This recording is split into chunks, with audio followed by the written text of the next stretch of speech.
La mort. Quand on parle de la mort, on parle souvent de l'au-delà. Au-delà, c'est pas seulement quelque chose qui est au-delà d'un autre espace, c'est au-delà au niveau scientifique. C'est-à-dire que chose que l'on ne comprend pas, qu'on ne maîtrise pas, qu'on ne peut pas réparer.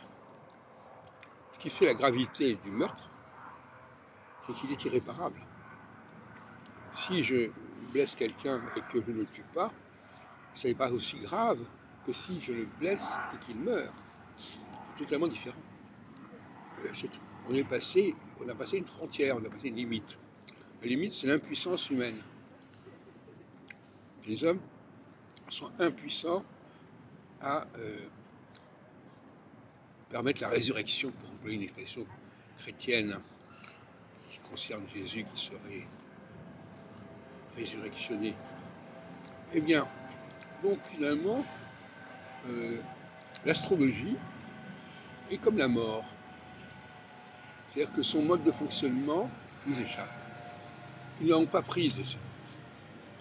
Nous ne pouvons pas modifier les règles, les lois de l'astrologie, comme nous pouvons modifier les lois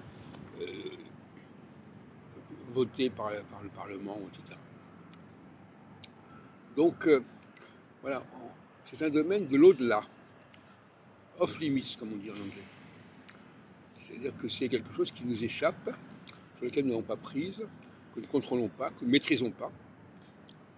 Et en ce sens-là, l'astrologie, c'est comme la mort. Ce sont deux domaines.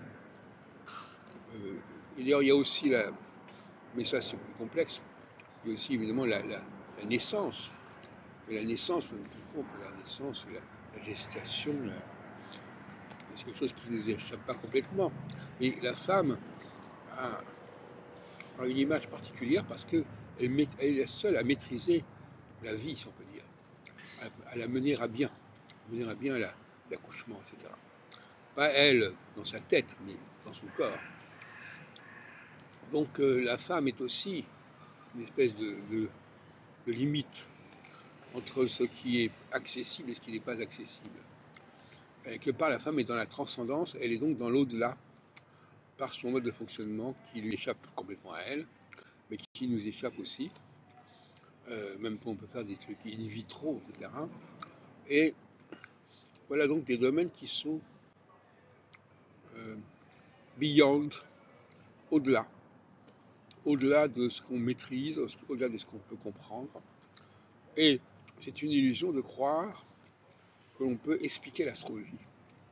On peut la décrire son fonctionnement, on ne peut pas expliquer comment ça fonctionne. Pas exactement. On ne sait pas comment les planètes agissent sur nous, on ne le sait pas. Chez Gauquelin n'a jamais été en mesure de nous expliquer pourquoi les planètes agissent sur nous. Il y a quelque chose qui est de l'ordre de l'au-delà.